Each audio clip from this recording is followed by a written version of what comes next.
ಕಳಬೇಡ ಕೊಲಬೇಡ ಹುಸಿಯ ನುಡಿಯಲು ಬೇಡ ಮುನಿಯಬೇಡ ಅನ್ಯರಿಗೆ ಅಸಹ್ಯ ಪಡಬೇಡ ತನ್ನ ಬಣ್ಣಿಸಬೇಡ ಇದಿರ ಹಳಿಯಲು ಬೇಡ ಇದೇ ಅಂತರಂಗ ಶುದ್ಧಿ ಇದೇ ಬಹಿರಂಗ ಶುದ್ಧಿ ಇದೇ ನಮ್ಮ ಕೂಡಲ ಸಂಗಮ ದೇವರ ನೊಲಿಸುವ ಪರಿ.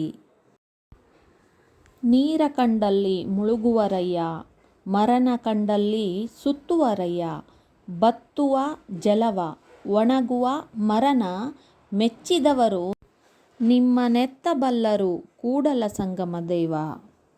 ಇಂತಹ ಸಾವಿರಾರು ವಚನಗಳನ್ನು ಜಗತ್ತಿಗೆ ನೀಡಿ ಈ ವಚನಗಳ ಮೂಲಕ ಎಲ್ಲರ ಬದುಕಿಗೆ ಮಾರ್ಗದರ್ಶನವನ್ನು ನೀಡಿ ದಾರಿ ದೀಪವಾಗಿರುವ ಭಕ್ತಿ ಭಂಡಾರಿ ಕ್ರಾಂತಿಕಾರಿ ಕಾಯಕಯೋಗಿ ಬಸವಣ್ಣ. ಬಸವಣ್ಣನವರು ವೈಶಾಖ ಮಾಸದ ತದಿಗೆಯಂದು ಅಂದರೆ 3ನೇ ದಿನದಂದು ಜನಿಸಿದರು. ಲಿಂಗಾಯತ ಮತದ ಸ್ಥಾಪಕರಾದ ಇವರ ಜನ್ಮದಿನವನ್ನು ಬಸವ ಜಯಂತಿ ಎಂದು ಆಚರಿಸಲಾಗುತ್ತದೆ.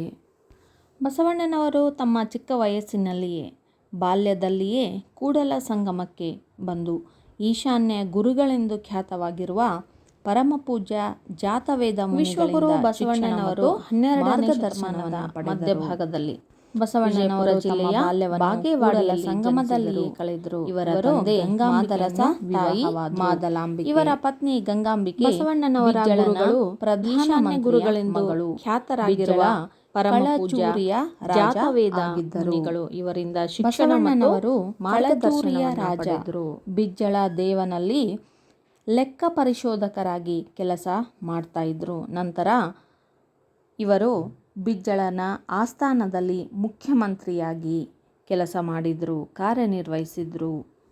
ಬಸವಣ್ಣನವರು ಒಬ್ಬ ಮಹಾನ್ ಕವಿ, ಸಮಾಜ ಸುಧಾರಕ ಮತ್ತು ತತ್ವಜ್ಞಾನಿಯಾಗಿ ಹೊರಹೊಮ್ಮಿದರು.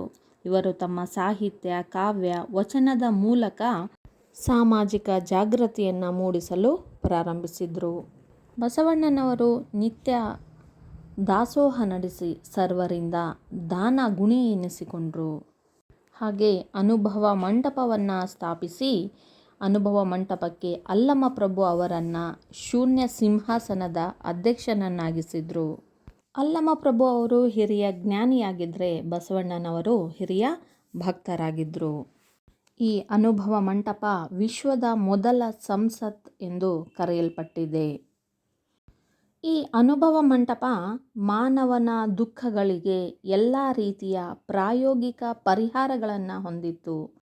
ಈ ಅನುಭವ ಮಂಟಪ 12ನೇ ಶತಮಾನದಲ್ಲಿ ಎಲ್ಲ ಧರ್ಮದ ಶರಣರು, ಕವಿಗಳು ಮತ್ತು ತತ್ವಜ್ಞಾನಿಗಳು ಸೇರ್ತಕ್ಕಂಥ ಒಂದು ಸಾಮಾಜಿಕ ಧಾರ್ಮಿಕ ಸಂಸತ್ತು ಆಗಿತ್ತು. ಇದರಲ್ಲಿ ಎಲ್ಲ ಜಾತಿಯ, ಎಲ್ಲ ವೃತ್ತಿಯ ಮತ್ತು ಸಾಮಾನ್ಯ ಜನರು ಕೂಡ ಭಾಗವಹಿಸಿ ತಮ್ಮ ತಮ್ಮ ಸಮಸ್ಯೆಗಳನ್ನು ಚರ್ಚೆ ಮಾಡ್ತಾ ಇದ್ರು. ಹಾಗೂ ತಮ್ಮ ಅನುಭವ ಏನಿದೆಯಲ್ಲ ಅದನ್ನು ಎಲ್ಲರ ಜೊತೆಗೆ ಹಂಚಿಕೊಳ್ತಾ ಇದ್ರು. ಈ ಅನುಭವ ಮಂಟಪವು ಕರ್ನಾಟಕದ ಬೀದರ್ ಜಿಲ್ಲೆಯ ಬಸವ ಕಲ್ಯಾಣದಲ್ಲಿದೆ. ಮಾನವ ಕಲ್ಯಾಣವನ್ನು ಬಯಸುವ ಅನೇಕ ಜನರಿಗೆ ಈ ಅನುಭವ ಮಂಟಪ ಸ್ಫೂರ್ತಿಯಾಗಿತ್ತು. ಬಸವಣ್ಣನವರ ಅಂಕಿತನಾಮ ಕೂಡಲ ಸಂಗಮ ದೇವ. ಬಸವಣ್ಣನವರ ವಚನಗಳು ಸದಾಚಾರ ಸ್ಮೃತಿಗಳು. ಇವರ ವಚನಗಳು ಸುಲಭ, ಸರಳ, ಸುಲಲಿತ ಮತ್ತು ಸುಂದರವಾಗಿವೆ. ಚಿಕ್ಕ ಚಿಕ್ಕ ಪದಗಳ ಮೂಲಕ ಬದುಕಿನ ಹಿರಿದಾದ ಅರ್ಥವನ್ನು ಕೊಡುವಂಥವುಗಳು ಬಸವಣ್ಣನವರ ವಚನಗಳಾಗಿವೆ. ಕಾಯಕವೇ ಕೈಲಾಸ ಎನ್ನುವುದು ಬಸವಣ್ಣನವರ ಮೂಲತತ್ವ. ಏಕ ಮಹೇಶ್ವರನೇ ದೇವರು, ಎಲ್ಲರೂ ಮಹೇಶ್ವರನ ಮಕ್ಕಳೇ ಎನ್ನುವಂತಹ ಧೋರಣೆ ಬಸವಣ್ಣನವರದಾಗಿತ್ತು. ಬಸವಣ್ಣನವರು ಸಮಾಜದ ಸುತ್ತ ಮುತ್ಕೊಂಡಿರುವಂತಹ ಅಜ್ಞಾನ, ಅನಾಚಾರ, ಅಂಧಶ್ರದ್ಧೆ, ಮೂಢನಂಬಿಕೆ ಇವೆಲ್ಲವುಗಳನ್ನು ತೊಡೆದು ಹಾಕಲು ವಚನಗಳ ಮೂಲಕ, ವಚನ ಸಾಹಿತ್ಯದ ಮೂಲಕ ವಾಗ್ದಾಳಿಯನ್ನು ನಡೆಸಿದ್ದಾರೆ. ನೇರವಾಗಿ ಟೀಕೆ ಮಾಡಿದ್ದಾರೆ. ಮೂಢನಂಬಿಕೆಗಳನ್ನು ಖಂಡಿಸುತ್ತಾ ಸರ್ವ ಸಮಾನತೆಯ ಭಾವವನ್ನು ಬಿತ್ತುತ್ತಾ ಕಾಯಕ ತತ್ವವನ್ನು ಎತ್ತಿ ಹಿಡಿದು ಸಾಮಾಜಿಕ ಕ್ರಾಂತಿಯನ್ನೇ ಉಂಟು ಮಾಡಿ ಕ್ರಾಂತಿಕಾರಿ ಎನಿಸಿಕೊಂಡಿದ್ದಾರೆ. ವರ್ಗರಹಿತ, ವರ್ಣರಹಿತ ಸಮಾಜವನ್ನು ಕಟ್ಟಬಯಸಿದವರು ವಚನಕಾರರು.